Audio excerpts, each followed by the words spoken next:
अस्सलाम वालेकुम। मैं वहीद अहमद जो कि जर्मनी में तकरीबन 10 साल से मुकीम हूँ। मैं भी 2014 में यहाँ पर स्टडी वीज़े पर आया था। मैं अब एक जर्मन कंपनी में अपने स्टडी फील्ड में जॉब कर रहा हूँ, जो कि जर्मनी में आने वाले हर स्टूडेंट के लिए यहाँ पर परमानेंट रेजिडेंसी के लिए एक लाजमी रिक्वायरमेंट है। जो स्टूडेंट्स यहाँ पर जॉब हासिल करने में नाकाम रहते हैं, उनको अनफॉर्चुनेटली परमानेंटली अपने कंट्री वापस जाना पड़ता है। आज मैं आपके साथ अपना एक्सपीरियंस शेयर करूँगा और मैं बताऊँगा कि मोस्टली स्टूडेंट्स यहाँ पर अपने स्टडी फील्ड की जॉब हासिल करने में नाकाम क्यों रहते हैं। आपने बहुत सारे लोगों से ये सुना होगा कि जर्मनी में सिर्फ आईटी, इंजीनियरिंग, हेल्थ केयर और मेडिकल सेक्टर वालों को जॉब मिलती है। ये बात बिल्कुल दुरुस्त नहीं है। अब मैं आपको ये बताता चलूँ कि मेरा फील्ड ऑफ स्टडी एग्रीकल्चर है। मुझे अब इस बात की समझ नहीं आती कि स्टूडेंट्स यहाँ पर आने से पहले या यहाँ पर आने के बाद अपने अंदर इस बात की मायूसी क्यों पैदा कर लेते हैं कि हमें जर्मनी में जॉब नहीं मिलेगी, या फिर जर्मनी की जॉब मार्केट में रिसेशन चल रहा है, जबकि एज़ वी ऑल नो मायूसी तो सख्त गुनाह है। मैं आपको एक बात कहूँ कि जो सोच हम अपने अंदर बना लेते हैं वो अक्सर हकीकत हो जाती है। अच्छा, सबसे बड़ी रुकावट जो आपको यहाँ पर आके फेल करती है वो पता क्या है? वो है जर्मन लैंग्वेज। और जर्मन लैंग्वेज क्यों ज़रूरी है? क्योंकि आप जर्मनी में आए हैं और यहाँ पे हर बंदा जर्मन बोलता है, इसलिए जर्मन लैंग्वेज बहुत ज़रूरी है। आप किसी इंग्लिश कंट्री में नहीं आए कि आपका आइल्स ही काम दे जाए। अगर आइल्स ही सोल्यूशन हो तो फिर जो लोग अपने स्पाउस को जर्मनी में फैमिली रीयूनियन वीज़े पे बुलवाते हैं, तो उनके लिए जर्मन का A1 लेवल क्यों लाजमी है? अगर आप किसी स्कूल में चले जाएं, सुपरमार्केट में शॉपिंग के लिए जाएं, अगर कोई साइन बोर्ड पढ़ें या कोई लेटर पढ़ें, गर्ज के everything is in German. Same like in Pakistan, India और एनी थर्ड कंट्री। अगर आप यहाँ पर आके ज़ुबान नहीं सीखेंगे तो आपकी हालत कुछ यूँ होगी। ज़ुबान होते हुए आप बोल नहीं सकते, कान होते हुए आप सुन नहीं सकते, आंखें होते हुए आप देख नहीं सकते, फिर आपके सिर्फ हाथ ही बचते हैं, वो भी ऑड जॉब्स के लिए, और ये भी कोई परमानेंट सोल्यूशन नहीं है।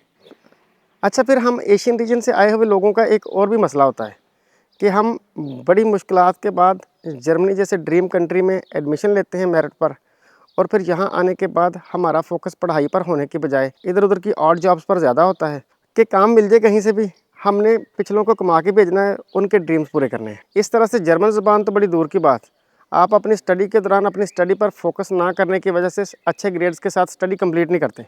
एक बात अब जेहन में बैठा लें कि आपकी स्टडी कंप्लीट होने के बाद आपको 18 महीने का जॉब सर्च वीज़ा मिलेगा, जिसमें ये मस्ट है कि आपने जिस फील्ड ऑफ स्टडी में पढ़ाई की है उसी में आपने जॉब ढूंढनी है। जब आपको यहाँ पर अपने फील्ड की जॉब मिल जाए तो आप फिर परमानेंट रेजिडेंसी वाले स्टेटस पर चले जाते हैं, यानी कि ब्लू कार्ड या स्किल्ड वर्कर स्टेटस वगैरह। इसलिए मैं आपको एक मशवरा दूंगा कि जब आप जर्मनी में आते हैं तो यहाँ पर आने के बाद अपनी स्टडीज़ के साथ साथ जर्मन ज़ुबान को भी एक लाजमी सब्जेक्ट के तौर पर सीखते रहें। और रिसर्च से भी ये बात साबित है कि बंदे को 1 साल लगता है कोई भी ज़ुबान सीखने में। आप यकीन करें कि जब आप जर्मन ज़ुबान सीख जाएंगे तो आप किसी भी जॉब के ऊपर पूरे कॉन्फिडेंस के साथ अप्लाई करेंगे, क्योंकि आपने अपनी कमज़ोरी को ही अपनी ताकत बना लिया होगा। और फिर आप इंटरव्यू लेने वाले से ये बात नहीं कहेंगे कि कैन यू स्पीक इंग्लिश, या फिर आप ये नहीं कहेंगे कि मैं अभी जर्मन ज़ुबान सीख रहा हूँ या फिर जॉब हासिल करने के बाद साथ साथ सीख जाऊँगा। अगला प्रॉब्लम है आपके अंदर का डर और यकीन की कमी। मैं यहाँ पर रहकर अक्सर स्टूडेंट्स को देखता हूँ कि जिस इलाके में उन्होंने स्टडी की होती है वो इलाका नहीं छोड़ना चाहते, और उसी बाउंड्री में कुछ किलोमीटर्स के अंदर अंदर वो जॉब्स पर अप्लाई करते रहते हैं, या फिर उसी कम्युनिटी में रहते हुए जिसे आप छोड़ना नहीं चाहते दूसरे स्टूडेंट्स से या सीनियर से आप पूछ रहे होते हैं कि यार मैं वीज़ा कैसे बढ़ाऊँ, क्या मैं वापस चला जाऊँगा। In this situation I must say for God sake अपने अंदर के यकीन को मजबूत करें और इस डर से बाहर निकलें। अगर आप इस चीज़ से बाहर नहीं निकलेंगे तो फिर आपके पास ये रास्ते बचेंगे कि एक मास्टर डिग्री के बाद दूसरी मास्टर डिग्री, और मास्टर डिग्री के बाद पीएचडी, पीएचडी के बाद पोस्ट डॉक, और फिर पोस्ट डॉक पे पोस्ट डॉक वगैरह वगैरह। मैं आपको यहाँ पे ये कहूँगा कि जब आप अपना मुल्क छोड़कर एक अनजान मुल्क में आ गए हैं तो आप जर्मनी में चाहे जहाँ मर्जी मूव कर जाएँ, आपके लिए तो सारा एक ही जैसा है। क्यों नहीं आप क्लोज्ड बाउंड्री से बाहर निकल कर अप्लाई करते। इस सिनेरियो में मुझे इल्हाम इकबाल साहब का शेर याद आता है, कोई काबल हो तो हम शाने कई देते हैं, कोई काबल हो तो हम शाने कई देते हैं, ढूंढने वालों को दुनिया भी नहीं देते हैं।